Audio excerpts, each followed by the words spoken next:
Hello, welcome to CarCast. Matt, the moderator, DeAndrea here with Bill Goldberg. How are you? Awesome, man. I'm doing good. Had an Ah, unbelievable before we get onto the car stuff, yeah.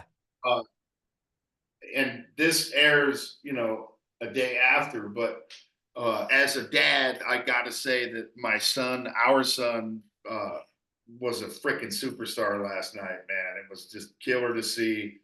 Uh, and I said it in the longest post humanly possible. I think I reached the 5,000 word post on Instagram. But as a parent, it was just killer to see what happened last night. Gage hit a walk off single to win their game in the seventh inning against a bitter rival who is the reason why we're so good, because it's a very healthy uh, uh, rivalry between these two teams. They're great freaking teams. They got great kids.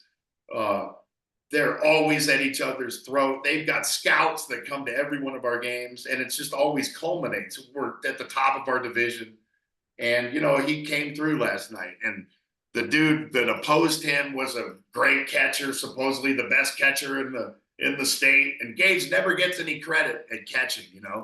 He's Yeah. going to Colorado to play football, but a lot of people don't know he played baseball, right? So Gage threw this kid out at second base like the flash. It was so fast. And the other catcher had more guys steal on him last night than Gage has the entire year.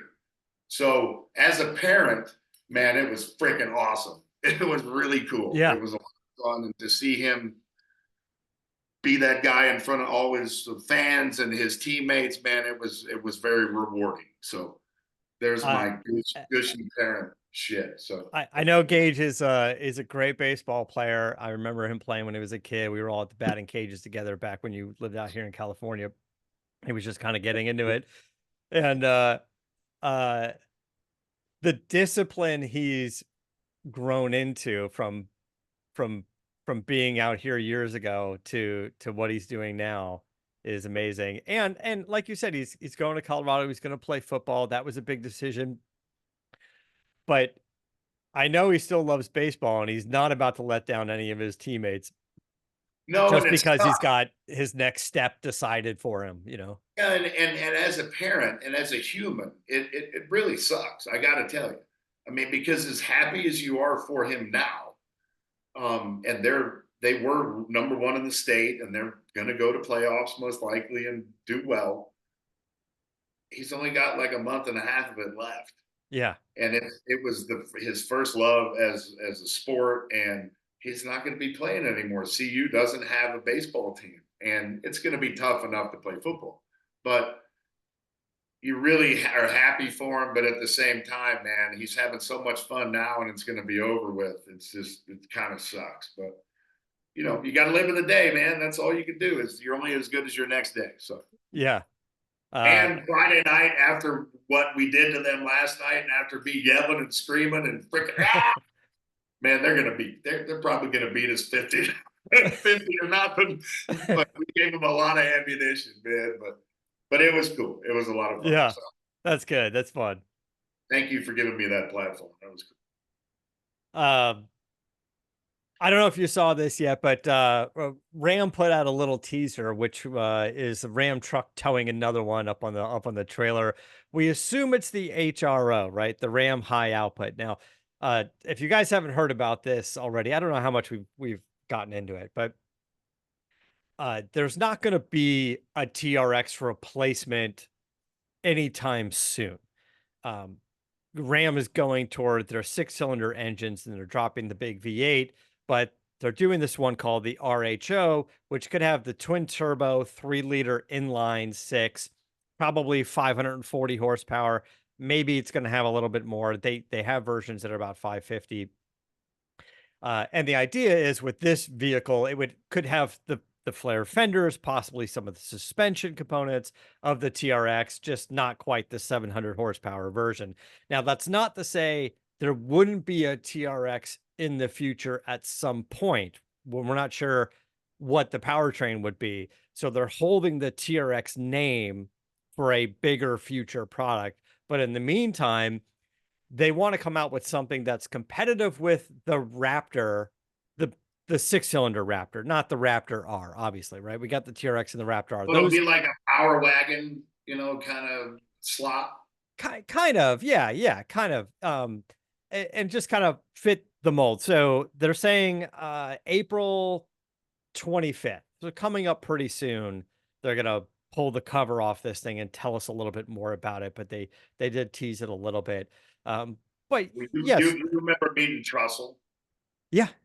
You think his creativity is going to really be put on the shelf? I mean, they have to come up with something, right? Yes, yes, and you're right. Mark Trussell from Dodge. I did speak to him, and he's trying to work it out. He's trying to get approval from his team over at Dodge to come back onto the podcast. Uh, they like to they like to sort of confine his comments when they're recorded. I guess. I guess as any communications department would like to, but Oh uh no, no, no, no! They're going above and beyond. You witnessed that at Barrett Jackson, so yeah, yeah. So I know you reached out to him and he told me so, and I got to follow up with him and see what we can do to chat with him on the show. But anyway, this is going to be an interesting debut. Kind of fits in between the Ram and the TRX as a new vehicle, and I think we should be expecting. When do we get a new Ram platform? Don't we get a new Ram platform in the next year or so? I'm not quite sure where we are in the life cycle of that. I could be wrong. I thought that's what I was told, but we'll see. I don't want to haphazardly switch to GM so quickly, but we got to have Lingenfelter back on. Yeah, I reached out to Ken, and I just don't know that he got the email, because I got to talk to Ken about what he's doing there. His 427 crate engine is getting all the press. He's just doing this naturally aspirated beast of an engine, and then he swapped one into an E-Ray. So combined with the electric motors, he just made this hybrid rocket. I just love the innovation that they're doing over there. They're so ahead of the curve in the world And of the fact that aftermarket. they don't throw away old school mentality. Yeah. Yeah, for sure. And I know he's having a blast driving these test mules that are coming out of his company, because You why not? not? Excuse me. He sounds like Farley. Yeah. I mean, today, as we're recording this, is the 60th birthday of Mustang. So the country is celebrating, and Ford's got huge events, and they debuted a car today, the 60th anniversary, the convertible version of it. And I believe today, I'm not exactly sure what time, it's in the morning now, and uh uh Shelby is doing they're releasing something as well, the Shelby It was American. the 60th anniversary of the Mustang. Yeah. Oh, well, I have to post the law then. Yeah, post the lawman up there. Do you go in the bubble to get a picture, or do you stand outside the The bubble? bubble. No, it's not in the bubble anymore. I'm awaiting a new car capsule from those guys. They've done a much better job of design, and it's going to be a lot aesthetically more pleasing. So than the square Yeah. balloon. Yeah, it's a cool idea though, and it works well for that car. That's a great idea for sure. It's just aesthetically, it doesn't really fit with everything else displayed the way it is, and then there's the bubble. So, Yeah, there's just a big bubble. So, but it's a neat idea. Um, yeah. So, I was checking out your video the other day of the Dodge Coronet, the 70 Dodge Coronet, because I remember seeing it years ago up on the stacker lift out here. yeah, that's where And it's then placed. That was its given place. That's where it was parked for 10 years. yeah, and there was a few cars there, and I don't know that you have them all. There was a couple of Shelbys. I think you had a '67 Shelby Mustang, and you had that car, and not necessarily cars that got driven much, but the Coronet was always sort of scheduled to be driven a little bit. You just, like I said, shit happens. You don't get to it. You got other projects, and Yeah, there's a handful of cars.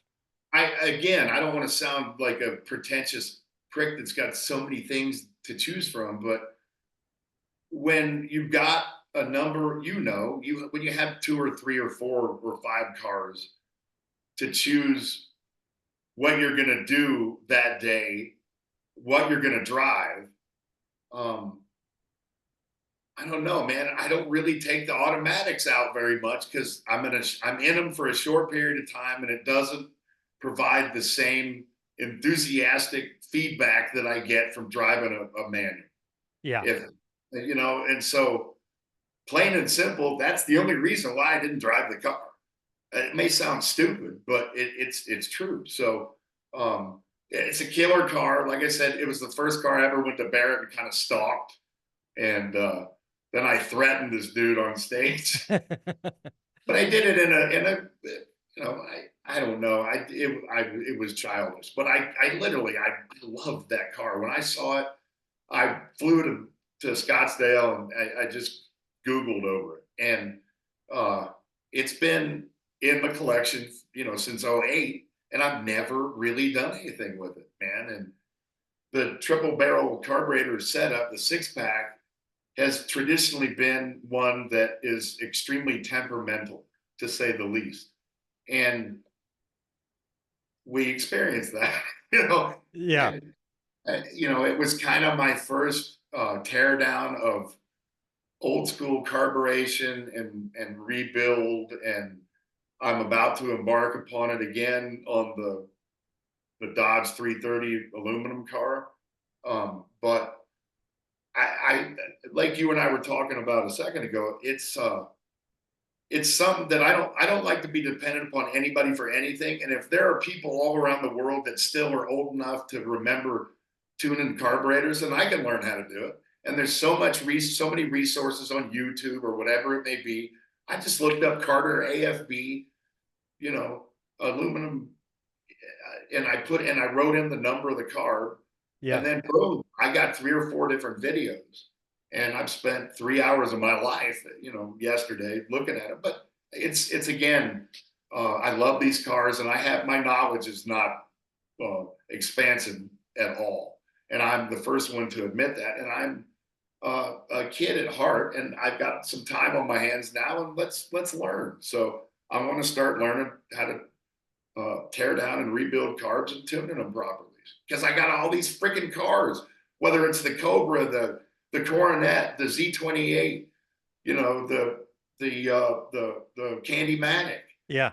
I've got to be dependent upon somebody to come and tune these things, and it's something that has to be done periodically. And I'd rather learn it myself. You bring up an interesting point because, for me, it in my high school days, messing around with, the Mustangs and Camaros, they were already EFI. They were already fuel injected vehicles. And yeah, I worked on some older cars, and we restored a 65 Mustang, but I haven't probably messed around with a carburetor since I was 15 years old. So it's Yeah, been a minute. taking It's that just into been consideration, so if you take that into consideration, how old are you?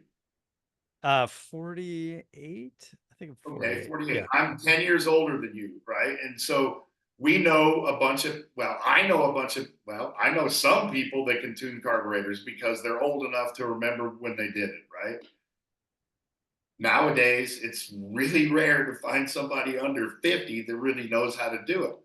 But in my research, Hemmings was the first video that popped up, and you got a 35-year-old kid doing it. That was enlightening to be able to see that younger generation people, the younger generation are learning how to do it so they can pass it on and be knowledgeable, right? So Yeah. learning from a kid who wasn't alive when these things were freaking sold. So it's cool. I'm sure there's plenty of people listening that are fantastic at tuning carbs, and some that are great at tuning EFI. And I find some that don't like to cross over, like my dad, for example. I don't think he knows the first thing about EFI, but he's messed around with carbs on anything from muscle cars to our Alfa Romeo and back in the day, or a little Fiat, or any of that stuff back in the day. Actually, I don't know. He's done, yeah, he's all kinds of stuff from those I'll be things. perfectly honest with you. The most daunting task is not necessarily the tuning of the carburetor, but it's getting,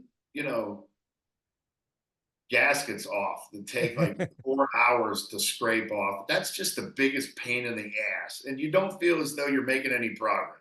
Yeah. Right. So Yeah. just the labor of doing that is it's the real pain in the ass when I look at trying to tear down a carburetor because once you But pull them apart, that being said, it's like every time we go to the SEMA show, we see new innovations in self-learning EFI systems and self-tuning stuff, bolt-on stuff, and it's it's not totally out of the question, especially some of the cars that you have that you do want to put a few miles on. Uh, there's there's some pretty easy swaps that essentially look like like Holly's sniper kits. It looks like a carburetor, essentially bolts on like a carburetor. You hide a little brain box somewhere. You probably got to switch to a higher pressure fuel pump, and you put it in its self-learning mode because the vehicles that you're talking about aren't really highly modified. They're oh from the no. factory, right? Yeah, So so the simplicity will mean that it's that much easier for it to do its job. and it fires up. It fires up each time, and it's not quite as finicky. And it's just an interesting thought. And then you could go back the other direction when you want to, right? Like Leno's even done this to some of his cars. He's even done switches to like EFI and stuff to make them drivable. And he's got the original parts on a shelf that he could go back when he wants. So uh that's another thought, for sure. To go in that direction for some of the cars that you love, like the Coronet that you're talking about. Yeah, you don't get into it much because it's the automatic transmission, although a badass car for sure. But something like that, or some of the other manual transmission cars that you do want to get a little more seat time in. Listen, if there's a car in your collection that you want to drive, but it's a hassle each time, right? Because trying to like get it started and get it to perform well, and it never seems like it's dialed in correctly. Maybe that's a good candidate to try one of these on if that's the direction you want Absolutely, to go and go. You know and what? that's Let's just and that's the definition of what I'm doing. That's the definition of Goldberg Garage now, as opposed to then. None of yeah. those cars were driven then. Now every single one of them has to be driven here. So And as kind of a newbie on the EFI swap, you could make a nice little installation video for us. absolutely, no question. And uh, you know, I think I'm gonna do an LS swap in the Biscayne, yeah. but I think the Coronet might be a good candidate for that EFI swap. Yeah, You know, I think it would. And now that the systems are so much more sophisticated, um, they've got versions for the dual carb cars and stuff like that. So there's some pretty cool stuff out there, for sure. I mean, Holly, as I mentioned, they come to mind because I was just talking with those guys the other day about some other stuff. And they've been doing a really kind of leapfrogged, I think, a lot of the guys out there in developing the EFI stuff. So yeah, I think it's worth a conversation even with those I need guys. to Pick a reach out. car and plan a project and do the installation. I'm curious to see you and Jackson walk through it. I'm Jackson's a so smart guy, hard. your mechanic, but I don't know that he's done one of those swaps. I mean, he understands He has. I the think he has, but you know, I mean, I think it'd be something great to learn on for sure. yeah. I think it would be fun to to jump into that and see how that would go. So if your boys at Holly are listening, then let's make it happen. Yeah, yeah. Uh, okay, so I put up. I know I was talking about the lightning last week, and your eyes glazed over because it's an electric truck. But I posted the video finally of doing the wheel and tire swap, and then I went out to Eibach. Now I haven't been to Eibach's headquarters before. I wanted to go over there and say hi to everybody in person, and take a look at the facility. They're about an hour and a half from here, outside of LA. And they were working on a kit for the Lightning that I want to say lowers the truck, but let's say it levels the truck. Now, when you think leveling kit, you think of raising the front a little bit, especially on your 4x4 trucks to level it out. Like you might have done a level on your TRX. But this particular kit uh, goes the opposite direction. It kind of levels it out, but it brings the rear down. So it has a little bit more of a sport truck stance. Now, I think when we were done, um, we ended up dropping the front only like about a quarter inch, and the rear comes down about 3 inches. That's And substantial. uh, yeah, so it gave it a nicer look. And if you're, I'm going to put a video up around this because I was there for during the installation. I'm going to share the photo of it here on the YouTube channel as you're listening to this. So, Nice. When are you going uh, to do the airflow the test to see if it? yeah, so that's a good question. So as I drove out to their facility, I I noticed the possibly the, the wheel and tire package that I put on. It's not a weight issue; it's a rolling resistance issue. But going to the wider tire and the softer compound, it seemed to take up some of my range. Now, I went out in the morning, I got in the carpool lane and I was able to do, I was able to go pretty quickly in the morning, I don't know, 80, 85 miles an hour and just hold it the whole time. So I think that combined with the added rolling resistance, I had to go about 65 miles of driving and it ate up about 90 miles of range, according to my calculations. But on the way home, when I hit a little bit more traffic, it was a little bit stop and go. Sometimes I'm doing 70 miles an hour, sometimes I'm doing 50 miles an hour. And then, um, so part of it could be my driving style or the high speed on the highway. But on the way home, 65 miles on the way back, it didn't take 90 miles of range to do it. It did it in about 70 something miles of range. So um I don't know if there was a little bit of improvement from the drop. Probably not much because it only dropped about a quarter inch in the front. But I'll walk you guys through the process, or at least I'll just kind of put not really quite a time lapse video, but I'll show you exactly um, kind of an overview of what they did to do it. Now, this has an independent rear in the back. There's coil springs in the back. So when we were done, we did an alignment on it, and it it definitely drives straight, but now the rear has camber and the factory Lightning doesn't have a camber adjustment. Now I found one aftermarket kit that we could possibly install to address the camber issue and just get it a little bit more streetable. Um, so I don't wear the tires quite as much, but looking into that, and this truck has the onboard scales, right? So if you're in the cabin of the truck, you'll see on the screen as you add weight to the back, it starts to tell you how much weight you're adding. So you know if you're going to max out the load. And it has the lights and the tail lights. So if you're putting stuff in the bed or even hooking up a trailer, it'll tell you what the weight is.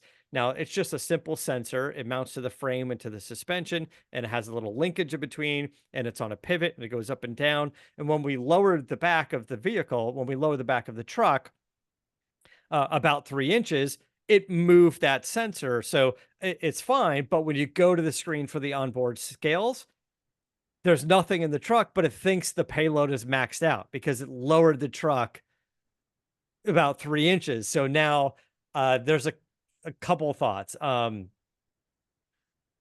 may be a way to zero it out on the screen. I don't know if that's the right solution because if I add more weight to it, I don't know how much range of motion is in that sensor, right? So I don't think it could go lower than it is. So, but that's one option.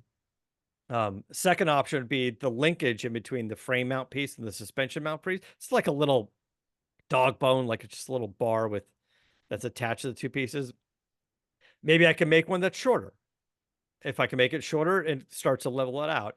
And the third option would be just relocate, make some sort of relocation bracket for either the top of the sensor or the bottom of the sensor where it attaches to the frame or the suspension and level it out again. So then when you add weight to the back, the scales will work. So those are the two issues, but it rides fine. We did Eibach springs on all four corners because, like we said, there's coils in the back, and we went with their performance shocks as well. So we did the shocks and the springs.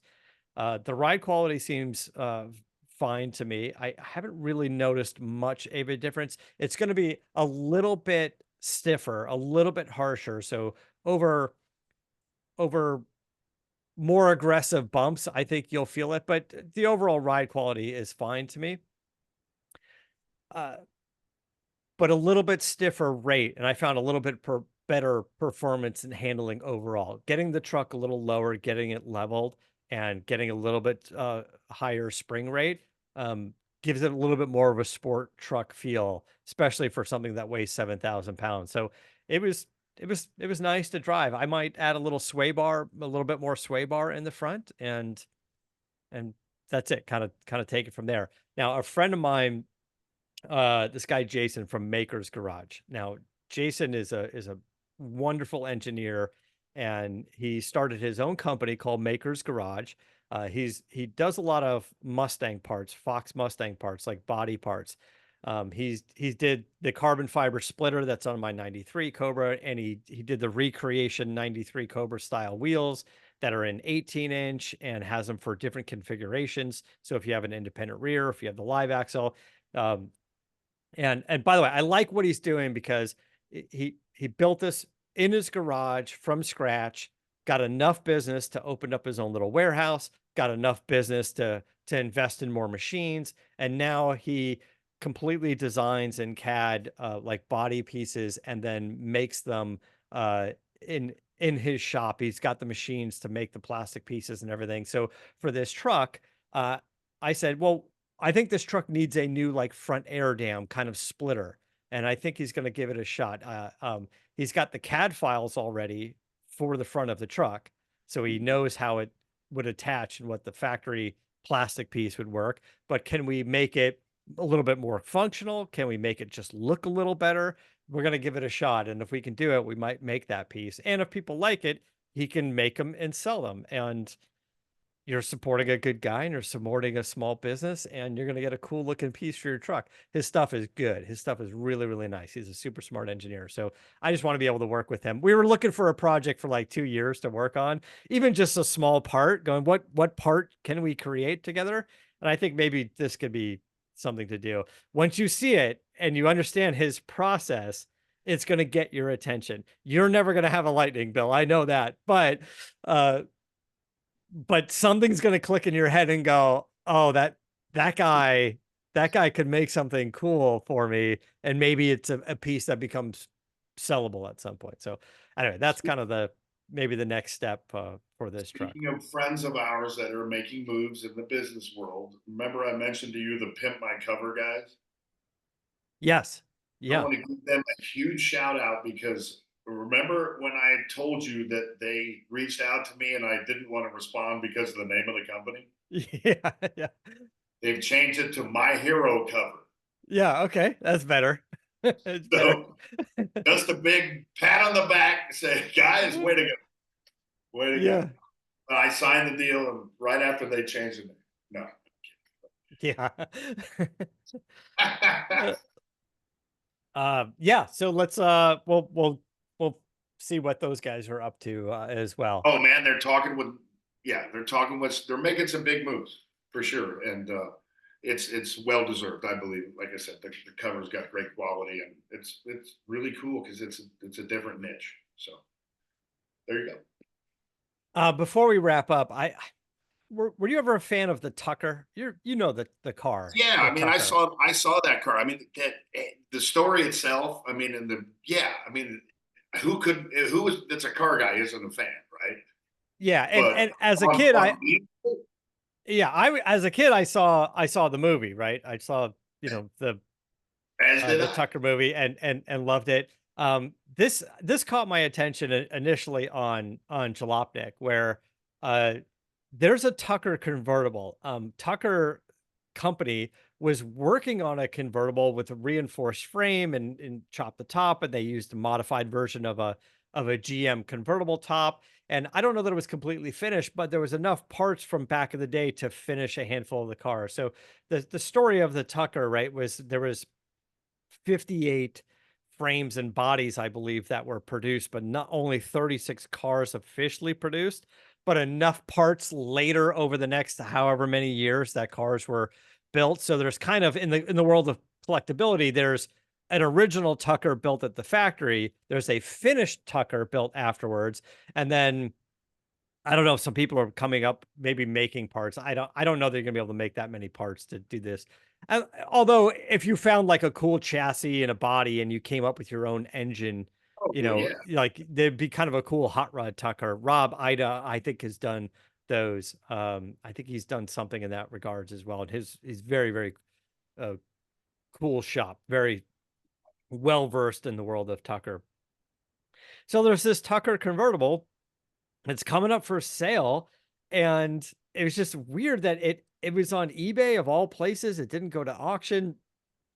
The guy that wrote the Jalopnik article was actually What was funny he because able to dig up? Anything as far as like why it didn't go to auction? Like, well, so it's interesting because I had sent this to you a day ago, and now between then and now when we're doing the podcast, the auction's ended. I don't think anybody bought it. I think this got so much attention right away that people are like, why is it on eBay? Why do your photos suck? Like, what's going on? And the guy was like, I'm in over my head. And either somebody just bought it from him and that's it, auction ended, and he just got what he wanted. I don't know. Or he realized there's probably more money on the table, or this should go to auction, or I can't say for sure what was going on, but I believe somebody's got to know, and I can't wait to hear that. I want to know. I believe a dealer was listing it. And I agree with the Jalopnik guy. Where like, it wasn't really the best photos. It wasn't like taking out for such a rare, interesting car.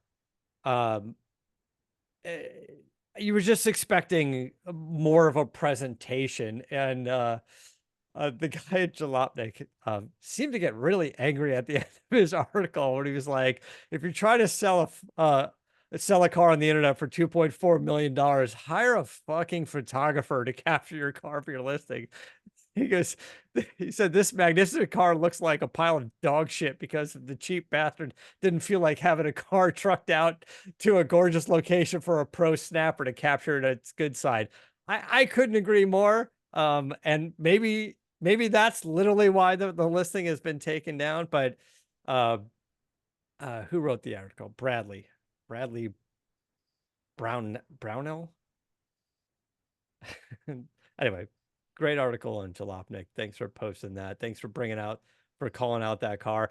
I'm a fan of the Tucker. I always liked the Tucker. I am And too, and let's be perfectly honest. Not everybody in the world that has something like this has the capabilities or the knowledge or the connections to present it properly. I mean, what yeah, if it's just somebody who wasn't prepared?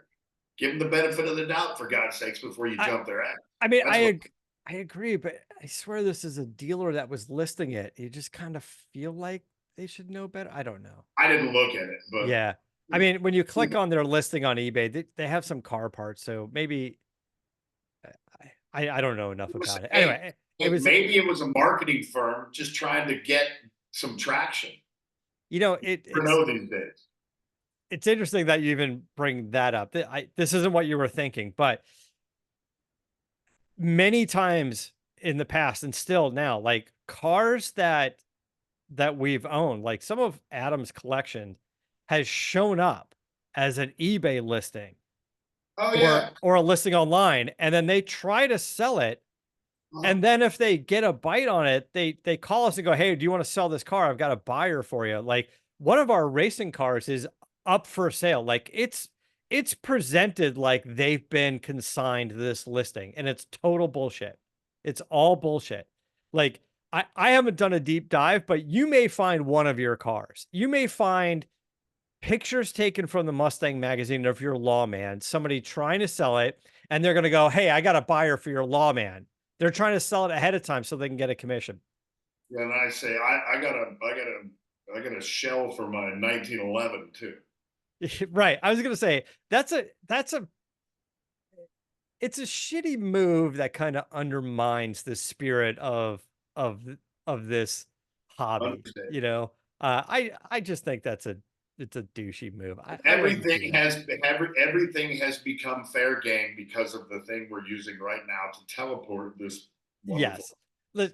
And by the way, there's 100% difference between, somebody calling you and going, "Hey, I was talking to a guy the other day that's very interested in your law, man." Like a Oh, Bruce Kennepa calling you, going, "Would you ever be interested in selling it? I'll connect you guys, or let me do it."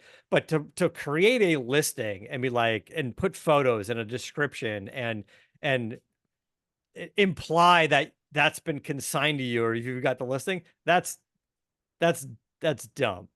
well, you can get a cease and desist because it's false advertising. It is, but it's also just like just a waste Yeah, of yeah, time. they're And as soon pieces of as shit you get for real. one guy to take it down, somebody else does it again. It's just Well, I no, don't know. There's 3,000 Facebooks that are Goldberg, and I don't have one of them, right? yeah, So it's a never ending process that is not worth the. It is. It's just it's cheesy. it's cheesy. It's just dumb. It's a lame way of doing business. I mean, if you knew somebody and you're a friend of a friend, I totally get it. We Yeah. could go to events all day long, and people are like, "Hey, Bill, by the way, love your modified TRX. You ever thinking of selling it? Love to chat." That's it. That's a perfect conversation. Love that conversation. You go, "Thank you for noticing my truck. Sure, yeah. I'll list it That's someday." also different than if we're at a show and somebody says, "Man, I love Kindig's new Corvette that he's doing." And I talk to the guy for 5 minutes, and the guy says, "Yeah, I'll buy one right now." And I pick up the phone and call Kindig and say, "Hey, dude, I got a guy that wants to buy your." That's a different thing, right? That's different. That's different. That's what the car culture is all about. Stuff Yeah, like yeah, not yeah, the yeah. misrepresentation of people and saying that. and, and to pretend that you can sell it, you have the right or the permission to sell it ahead of time. Uh, those guys that put up those cars and then they call, I'm like, I don't know who you talk to. Don't ever work with that guy again. They're not representing my car. I'm not going to sell it. My suggestion is you lose that guy's phone number. Am I? you know, but anyway, that's my little venting for the day. We're gonna wrap things up. Is there anything I'm missing? Uh, One more question. Yeah. In the Candy-Matic, since it's a race car, but I do not race it, and I will be driving it on the street, and you would normally put water in the radiator of a race car as Yeah. opposed to coolant. Yes. Does that apply to how I'm going to be using the vehicle? Um, Because no, I'm not you going to be taking 10-second strips down the freaking quarter mile and then shutting the car down. yeah. I'm going to be driving it a little bit more. No, you'll So, be fine, but add a little water wetter in there. So water dissipates heat better than anything. yes. Add a bottle of water wetter in there. I think Redline makes it, or Okay. some equivalent product, just to help prevent any corrosion or anything in there, and it helps lubricate a little bit as well. So you can run water with water wetter, and you're fine. Yeah, you don't need to have to put the coolant in there. Also, Final question. I it's more about freezing than it is than anything else, Yeah. so I wouldn't, yeah, I wouldn't worry too much about it. Water with some water wetter. Remember the winter's here, Yes, the but winter is coming. it's in a controlled environment. So I was it's gonna say, is it gonna get 0 degrees inside your building at some point? Like, is it gonna get to freezing temperatures in the building? No, it won't. So I think you're gonna be fine. And listen, I've only lived in warm climates, so I've even just done water and water wetter, in cars, because I don't need an antifreeze per se. So, and you want it, I mean, for overheating, you don't want it to boil over. But I've had cars run perfectly fine with that combination. And boom. you could just get a bottle of that stuff, put it in there. Question. All right. All right, guys, we're gonna wrap it up for this week. Thanks so much for listening. And as a reminder, these shows we're putting them up on YouTube as well, so you can go to the CarCast YouTube channel if you want to see these. I'm gonna start working on my environment behind me, so as you see me sitting in this room, I'll come up with something a little bit better. I, I'm starting to plan it. It'll just give me an opportunity to clean this place up and move stuff around a little bit. The Cybertruck's sold, so it's on its way out. I've been waiting for that goddamn thing to move out of here so I can take all the stuff out of my little office hut here and then reorganize it. But okay, guys, thanks so much. We'll catch you next time. Keep the air in the spare and the bag in the wheel.